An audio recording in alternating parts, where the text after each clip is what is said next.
வாகனங்களில் புதிதாக அறிமுகப்படுத்தப்பட்ட 2 எச்சரிக்கை விளக்குகளை இப்போது விளக்குகிறோம். முதலாவது டிபிஎஃப் மீளுருவாக்கம் ஒளி.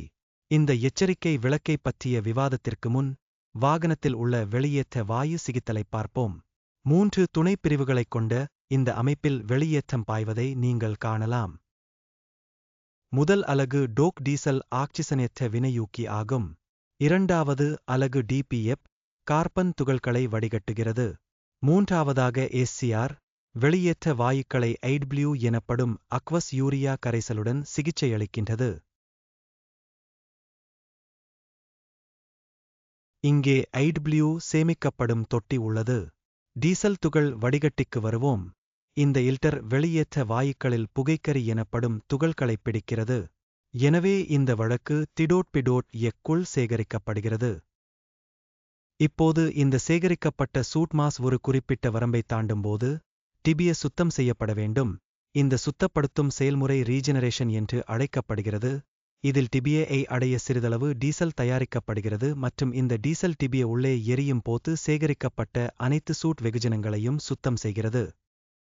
மீளுருவாக்கம் என்பது மனித தலையீடு இல்லாத தானியங்கி செயல்முறையாகும். மேலும் இது 3 வகைப்படும்.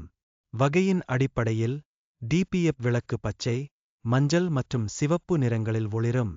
எனவே இப்போது இந்த விளக்கு பச்சை நிறத்தில் ஒளிரும் என்றால் டிபிஎஃப்பில் தானியங்கி மீளுருவாக்கம் நடைபெறுகிறது. பச்சை விளக்கு கூடுதலாக மீட்டர் தொகுப்பில் ஒளிரும் செய்தியையும் நீங்கள் காணலாம். வழக்கமாக ஒவ்வொரு 100 மணி நேர என்ஜின் செயல்பாட்டிற்குப் பிறகும் தானியங்கி மீளுருவாக்கம் நடைபெறும் மற்றும் சுமார் 25 நிமிடங்கள் நீடிக்கும். விளக்கு அணைக்கப்படாதவரை நீங்கள் தொடர்ந்து வாகனத்தை இயக்க வேண்டும். ஆனால் நீங்கள் வாகனத்தை நிறுத்த வேண்டியிருந்தால் இயந்திரத்தை அணைக்காமல் இருக்க முயற்சி செய்யுங்கள். ஏனெனில் மீளுருவாக்கம் 20 முதல் 25 நிமிடங்களில் முடிவடைகளை நிறைவு செய்யும். நீங்கள் இயந்திரத்தை அணைக்க வேண்டும் என்றால் எந்த பிரச்சனையும் இல்லை. அடுத்த முறை மீண்டும் சூட் வெகுஜன செட் பாயிண்டை பார்த்தால் ஒளி ஒளிரும் மற்றும் மீளுருவாக்கம் தானாகவே நடக்கும். இப்போது விளக்கு மஞ்சள் நிறத்தில் வளர்கிறதா என்று பார்ப்போம். டிபிஎஃப் விளக்கு மஞ்சள் நிறத்தில் வளர்வதையும் செய்தி பூங்கா மீளுருவாக்கம் தேவைப்படுவதையும் நீங்கள் கவனிப்பீர்கள்.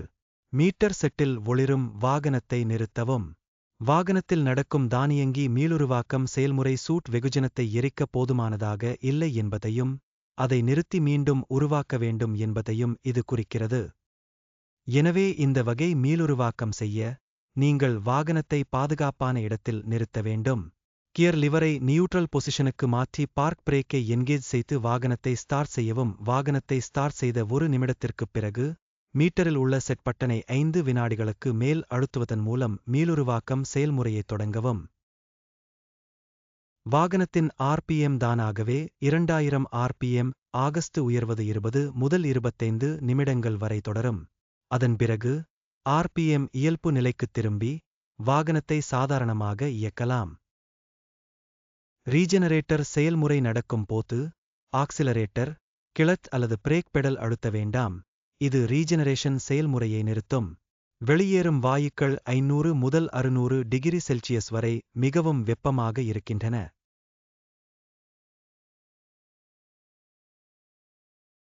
எனவே இறந்த இலைகள், காகிதத் துண்டுகள், கிரீஸ் திரம்கள், டீசல் டிரம்கள் போன்ற எளிதில் தீப்பற்றக்கூடிய பொருட்கள் எதுவும் வாகனத்திற்கு அருகில் இல்லை என்பதை தயவுசெய்து உறுதிப்படுத்தவும்.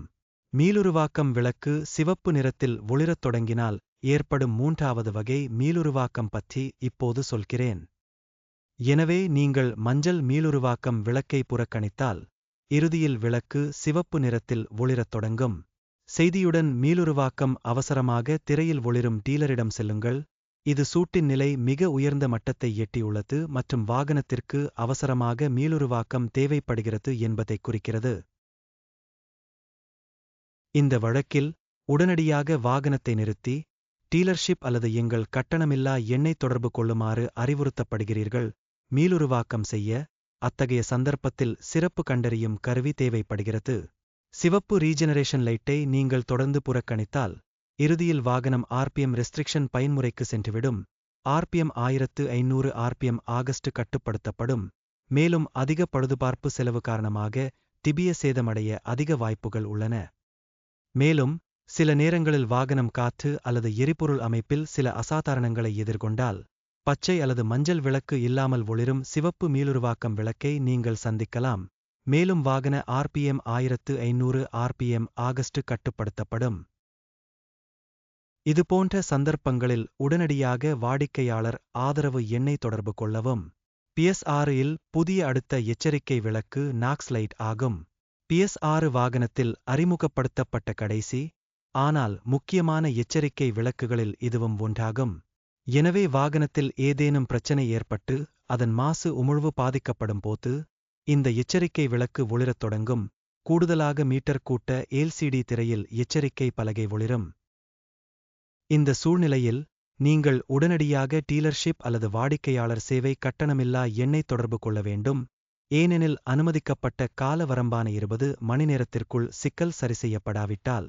எனவே அரசு கட்டுப்பாடுகளின்படி வாகனங்கள் இறுதியில் லிம்போ மோடில் செல்லும், அதாவது வாகனத்தின் வேகம் மணிக்கு 20 கிலோமீட்டராக கட்டுப்படுத்தப்படும்.